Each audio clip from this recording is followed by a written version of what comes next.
ધ્વનિ, આ એક પ્રકારની સાધુતા આવતી જાય છે. આ અંદરનું આધ્યાત્મ, અંદરની આધ્યાત્મિકતા ઢંઢોળી રહી છે. ક્યાંક કોઈક જીવ અંદરનો કહી રહ્યો છે કે આ વૈરાગ્ય છે, આ ખૂબ સમૃદ્ધિ પછીનો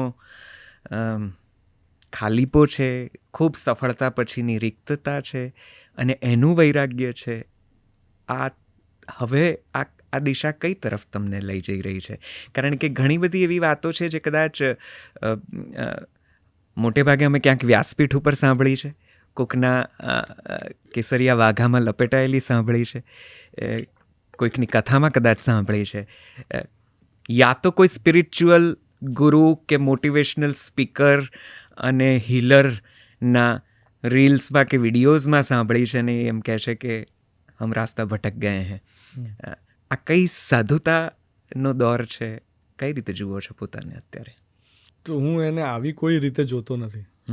આવી કોઈ ભૂમિકામાં પણ હું મારી જાતને જોતો નથી. હું નથી મારી જાતને એ રીતે જોતો કે હું કોઈ મોટિવેશનલ સ્પીકર સ્પેસમાં જાઉં, કોઈ હીલર સ્પેસમાં જાઉં, કોઈ સ્પિરિચ્યુઅલ લીડર સ્પેસમાં જાઉં. આવી કોઈ વાતમાં હું મારી જાતને જોઈ નથી. મને છે ને એવું સમજાઈ ગયું કે ખૂબ બધું પામ્યા પછી પણ એ જે ખાલીપો છે ને, એ સમજણનો ખાલીપો છે.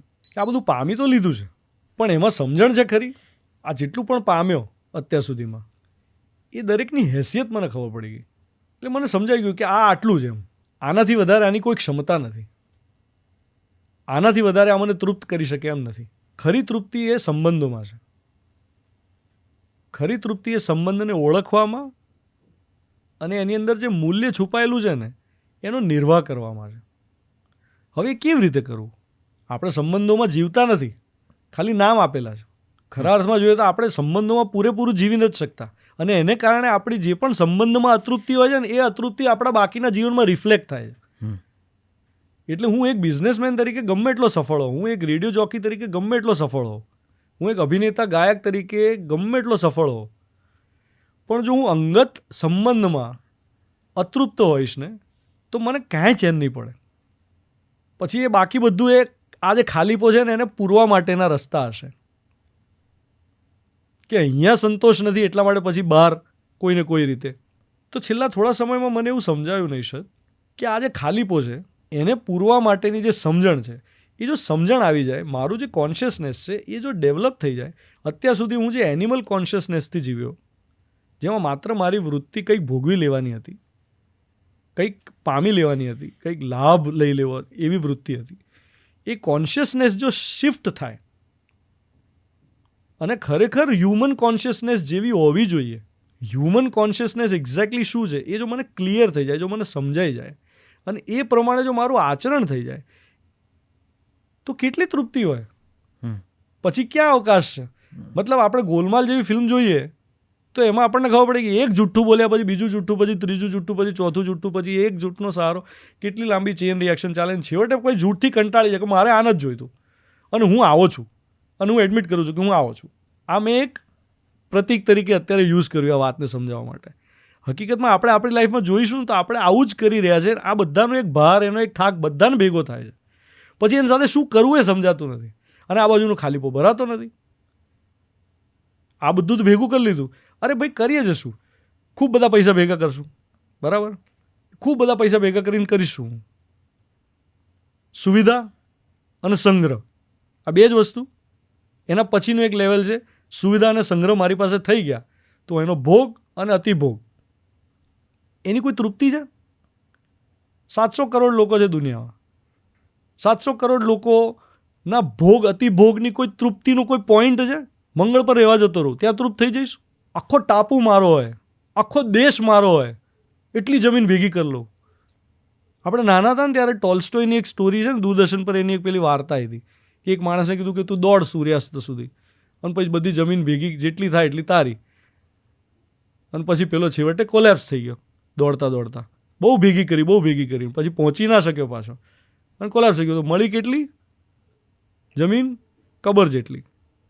એ વાર્તા એ વખતે કંઈ સમજાઈ નહોતી મને, પણ હવે જ્યારે જોઉં છું તો એમ થાય કે યાર ક્યાં, મતલબ આખો દેશ મારો થઈ જાય એટલી જમીન ભેગી કરી લો, તો શું, ખૂબ બધા રૂપિયા હોય તો શું પણ.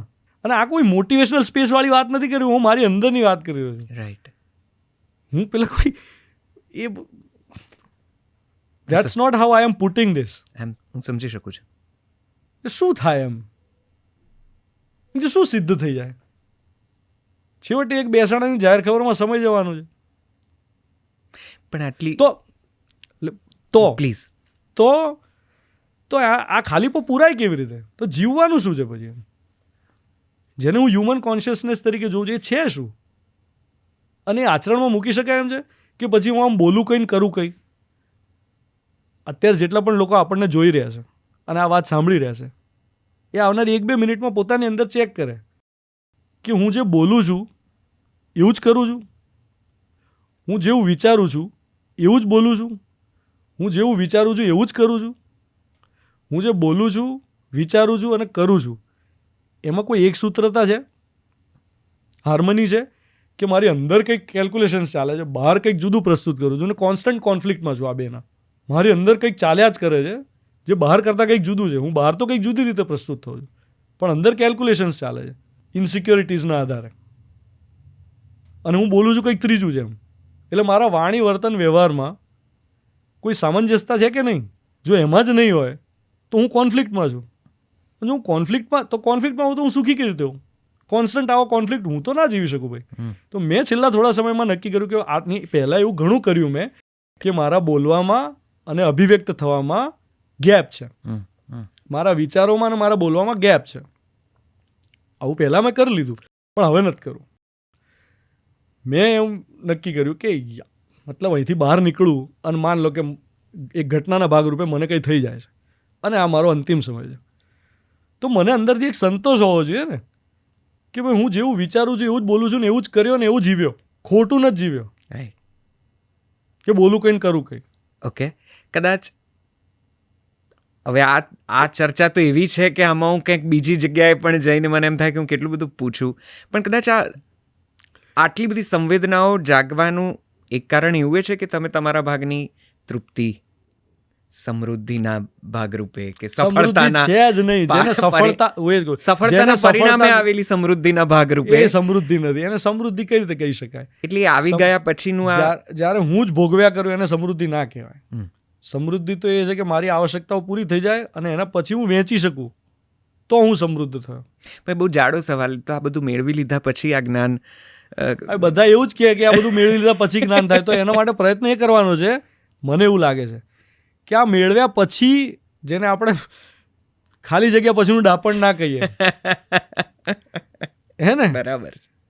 પ્રયત્ન, મને એવું લાગે છે કે હવેનો મારો બાકીનો જે સમય છે એ હું એવી વસ્તુમાં ઇન્વેસ્ટ કરું, હું બાકીનું મારો જેટલું વિચારો, મારી અંદરનું ગુણાત્મક પરિમાર્જન અને એને કારણે થતી અભિવ્યક્તિ ત્યાં જાય, જેથી આવનારા જે બાળકો છે, માનવ સંતાનો છે, એ બધાને આ અચીવ કરીને પછી આવા કોઈ શ્રમમાં ના જવું પડે. વાહ. એમને સીધું એ જ મળે કે હ્યુમન કોન્શિયસનેસ શું હોવી જોઈએ. આપણી શિક્ષણ પદ્ધતિમાં ક્યાંય પણ ખરેખર માણસ શું હોવો જોઈએ એ શીખવાડવામાં આવે છે? છેવટે એક ડિગ્રી અને કરિયર, જોબ રેડીનેસ અથવા તો બિઝનેસ કરવાની એબિલિટી, ટૂંકમાં બીજાનું શોષણ કેવી રીતે કરી શકાય એના માટે આપણે બધાને તૈયાર કરી રહ્યા છે. નવી દિશાએ, નવા સફરે, નવા રસ્તે આપણે ક્યાં મળીશું ફરી? કોઈ એક એવી શિક્ષણ સંસ્થામાં જ્યાં હું શિક્ષકની ભૂમિકામાં હોઈશ અને બાળકોને ભણાવતો હોઈશ.